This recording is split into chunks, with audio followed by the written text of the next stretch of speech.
Welcome to arts achievers. நம்ம இப்போ பார்த்துட்டு இருக்கிறது 12th அக்கௌண்ட்ஸ்.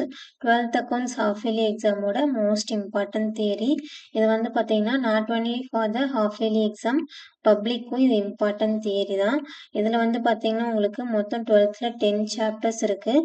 ஸோ 10 சாப்டர்ஸில் இம்பார்ட்டன்ஸான தியரிஸ் வந்து கொடுத்துருக்கேன்.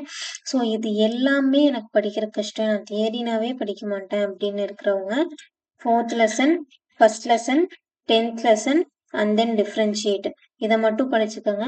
கண்டிப்பாக நீங்கள் தியரி வந்து நீங்கள் அட்டன் பண்ணிடலாம். ஆனால் வந்து லெசன் வைஸ் அந்த படிக்கிறவங்க வந்து பார்த்தீங்கன்னா ஃபுல்லாகவே படிச்சுக்கோங்க. ஃபர்ஸ்ட் லெசனில் ஃபுல்லாக படிச்சுக்கோங்க. டிஃப்ரென்ஷியேட் மொத்தமாக ஒரு 4 டிஃப்ரென்ஷியேட் இருக்கும். ஸோ அந்த 4 டிஃப்ரென்ஷியேட்டும் ஃபுல்லாகவே படிச்சுக்கணும். அண்ட் தென் வந்து பார்த்தீங்கன்னா 4th லெசன் படிச்சுக்கணும். அண்ட் தென் வந்து 10th லெசன் 10th லெசனில் எல்லாமே படிச்சுக்கணும்.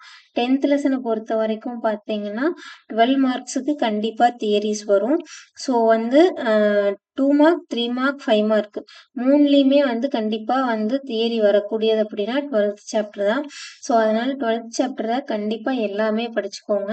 மற்றது படிக்கலினாலும் 12th சாப்டர் படிச்சுக்கிட்டிங்கன்னா 12 மார்க் ஈஸியாக வந்து ஸ்கோர் பண்ணலாம்.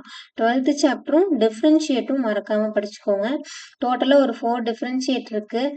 4 டிஃப்ரென்ஷியேட்டில் கண்டிப்பாக ஒரு டிஃப்ரென்ஷியேட் கண்டிப்பாக வந்துடும். ஸோ ஈஸியாக 5 மார்க் எடுக்கக்கூடியது டிஃப்ரென்ஷியேட்டில் மட்டும்தான். அதனால டிஃப்ரென்ஷியேட் தரவா படிச்சுக்கோங்க. ஸோ தியரி ஃபர்ஸ்ட் லெசனில் வந்து இது வந்து பார்த்தீங்கன்னா கொஷின் நம்பர் 3 and 1, 5 அப்படிங்கிறது கொஷின் நம்பர். உங்களுக்கு வந்து 5 மார்க்கில் வந்து தியரி அப்படின்னு கொடுத்துருக்க மாட்டான். 2 மார்க் 3 மார்க் தான் வந்து புக்கில் கொடுத்துருப்பான்.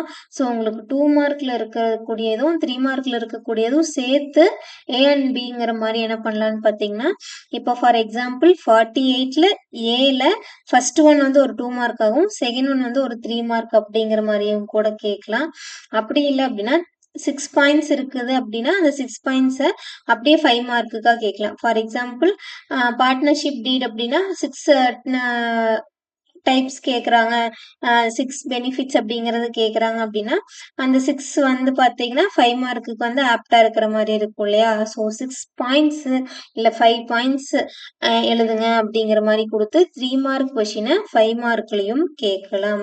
2 மார்க் கொஷினை 5 மார்க்லேயும் கேட்கலாம், 3 மார்க்லேயும் கேட்கலாம். ஸோ அதனால் வந்து பார்த்தீங்கன்னா தியரி படிக்கும்போது கொஞ்சம் சேர்த்தி படிச்சுக்கோங்க. இன்கேஸ் அதே கொஷினை 5 மார்க்கில் கேட்டாலும் நம்ம எழுத முடியுமா, இல்லை 3 மார்க் கொஷினை 5 மார்க்கில் கேட்டால் எழுதுகிற மாதிரியும் 2 மார்க் கொஷினை 3 மார்க்கில் கேட்டால் எழுதுகிற மாதிரியும் கொஞ்சம் சேர்த்தி படிச்சுக்கோங்க. ஸோ இதுதான் ரொம்ப ரொம்ப இம்பார்ட்டன்ட். இது வரைக்கும் நம்மளோட சேனலை சப்ஸ்கிரைப் பண்ணாமல் இருந்தவங்க மறக்காமல் ஆர்ட்ஸ் அச்சீவர்ஸ் சேனலை சப்ஸ்கிரைப் பண்ணிக்கோங்க. சப்ஸ்கிரைப் பண்ணிவிட்டு நம்மளோட டெலகிராம் குரூப்பில் ஜாயின் பண்ணிக்கோங்க. டெலகிராம் குரூப்பில் most important 1 marks and then வந்து பார்த்தீங்கன்னா லாஸ்ட் இயர்ஸோட இம்பார்ட்டன்ட் கொஷின்ஸ் எல்லாமே வந்து போட்டுட்ருக்கோம். ஸோ போட்டிருக்கு. இந்த இயருக்கான வீடியோஸ் எல்லாமே வந்து பார்த்தீங்கன்னா பிடிஎஃப் எல்லாமே ரெடி பண்ணிகிட்ருக்கோம். ஸோ வித்தின் 2-3 வீக்ஸுக்குள்ளே உங்களுக்கு ஃபஸ்ட் ரிவிஷன் வரக்குள்ள மேக்ஸிமம் ஆஃப் கொஷின் பேப்பர்ஸ் வந்து ஃபைல் வந்து உங்களுக்கு டிஸ்ட்ரிபியூட் பண்ணிடுவோம். ஸோ அதில் நீங்கள் டவுன்லோட் பண்ணி நீங்கள் பிரிண்ட் போட்டுக்கலாம். உங்களுக்கு ரொம்ப ஈஸியாக இருக்கும். ஸோ இது வரைக்கும் நம்ம சேனலை சப்ஸ்கிரைப் பண்ணாதவங்க மறக்காமல் சப்ஸ்கிரைப் பண்ணிவிட்டு டெலகிராம் குரூப்பில் ஜாயின் பண்ணிக்கோங்க. தேங்க்ஸ் ஃபார் வாட்சிங். Subscribe arts achievers channel.